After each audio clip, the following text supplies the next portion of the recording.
Nuestra vida está constantemente llena de opciones, de elecciones. Elegimos hacer una cosa u otra, ir, quedarnos, decir la verdad, no decirla, imitar a otros o no imitarles. Estamos constantemente tomando opciones, incluso a veces sin darnos cuenta. Muchas de ellas son rutinarias, las rutinas son lo que nos ayuda a vivir sin necesidad de estar pensando constantemente en lo que vamos a hacer. Otras, en cambio, son de más trascendencia, nos ponen delante circunstancias más difíciles y entonces tenemos que elegir conscientemente.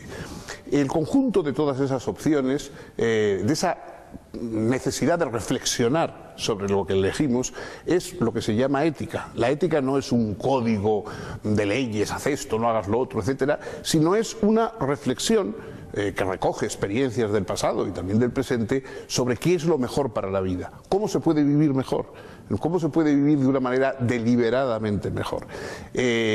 Muchas veces esto se olvida y entonces simplemente hablamos esto es malo, esto es bueno, esto es perverso, esto es estupendo, sin explicar de dónde viene ese fundamento, cuál es el fundamento de esas valoraciones que hacemos. El libro Ética para Amador intentaba ser una reflexión sobre la necesidad de reflexionar sobre nuestras acciones. No hay un recetario de lo que debe pensarse en cada ocasión, de lo que debe hacerse, de si hay que ser de esta manera o de otra. Lo único que se recomienda es que hay que reflexionar, que hay que buscar valores, que hay que buscar razones para tomar unas decisiones u otras. En su momento yo creo que esto no se había hecho antes y de hecho pues probablemente la aceptación, no solamente en España sino en muchos países del libro, vino a este carácter original que luego ha sido, yo creo ya se ha seguido más por ese camino, pero me parece que sigue siendo una propuesta válida. No un recetario, no un recetario de soluciones, sino al contrario, plantear los problemas, plantear el gran problema, qué hacer, por qué hacerlo, qué es mejor para mi vida.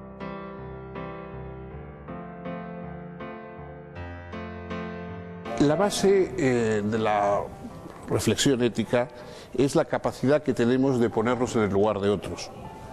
Eso se basa en esta condición de seres simbólicos, es decir, nosotros comprendemos lo que es ser humano, comprendemos lo que es ser otro, entendemos que nuestros parecidos con los otros son esenciales, nuestras diferencias son probablemente accidentales, digamos, están provocadas pues, por el nacimiento, por el color de la piel, pero lo que tenemos en común con los demás, eso sí que es esencial, porque todos somos irrepetibles, frágiles, mortales, esas son las cosas esenciales.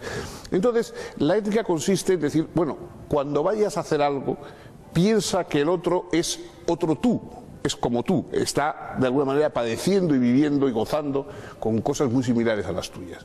Este principio, el no hagas a los demás lo que no quieras que te hagan a ti y procura ayudar a los otros como quisiera que te ayudaran a ti, es en casi todas las culturas la base o el fundamento de la ética. Pero también es verdad esa cosa que señala Fromm, que cuando hagas algo a otro, no se lo estás haciendo a él, sino que te lo estás haciendo a ti, porque el otro es el que confirma tu humanidad. La humanidad no te la dan los objetos, no te la dan los electrodomésticos, no te la dan los aparatos, todo eso no te va a hacer más humano. Rodeado de objetos, ningún objeto te reconoce como humano. Solo otro ser humano te puede dar humanidad, te puede reconocer como humano, te puede ver como tú quieres verte a ti mismo, es decir, como un ser humano.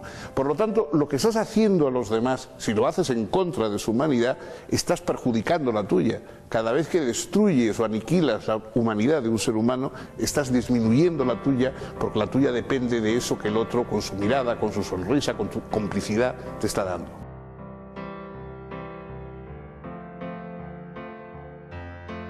Si no fuéramos libres, es decir, si no tuviéramos una determinada capacidad de elección, obviamente no estaríamos hablando de ética, ni pediríamos a nadie responsabilidades por sus acciones. Tener libertad no quiere decir, por supuesto, tener omnipotencia, que podamos hacer lo que queramos, que vivimos en un mundo sin necesidades y sin constricciones. Quiere decir que dentro de unas condiciones que no hemos elegido, dentro de esas condiciones podemos elegir. O sea, nos encontramos con un cuerpo, en una historia, en un país, con una lengua, en unas circunstancias que no hemos elegido. Pero dentro de esas circunstancias no elegidas hay muchas cosas que sí podemos elegir, hacer o no hacer, preferir o descartar. Eso es lo que da mérito o culpa, por decirlo así, a nuestras acciones. Es decir, no hablaríamos de que nadie es culpable si no hubiera podido optar por hacer o no hacer. Si yo tropiezo, me caigo por una ventana y caigo encima de una señora que pasa en ese momento por la calle y la mato, evidentemente nadie me va a culpar porque ha sido un accidente, como se dice, es decir, algo que yo no tengo arte ni parte en ello. Pero en cambio, en otras muchas cosas sí. Entonces, en otras muchas cosas, de alguna forma, sé que yo soy el que ha hecho o ha provocado tal o cual cosa. Si el efecto es negativo, a veces todos tratamos de echar la culpa a la sociedad, al mundo, etcétera, mientras que los méritos nos los intentamos apropiar. Pero también ser libre es ser reflexivo, o sea, ser de alguna manera responsable, responder. Cuando alguien pregunta quién ha sido, responder yo.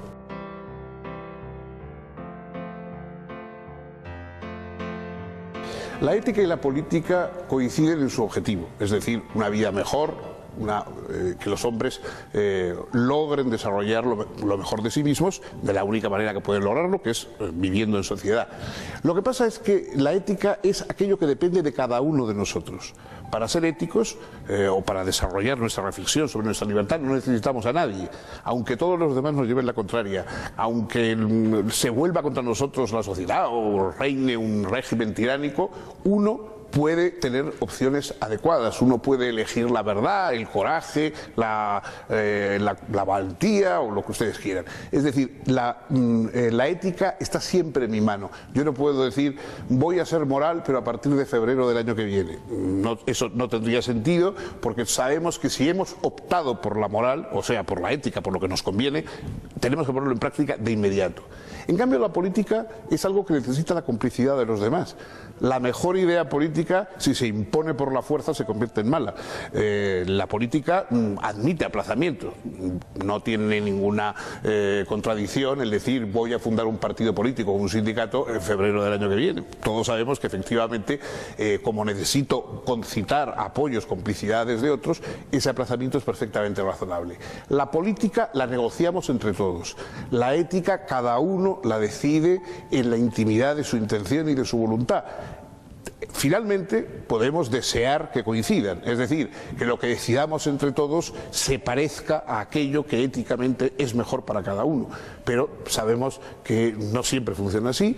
La política está hecha por instituciones, la ética está hecha para las personas. Entonces, por medio de la ética conseguimos mejores personas, por medio de la buena política conseguimos mejores instituciones. Son dos cosas deseables ambas, pero diferentes.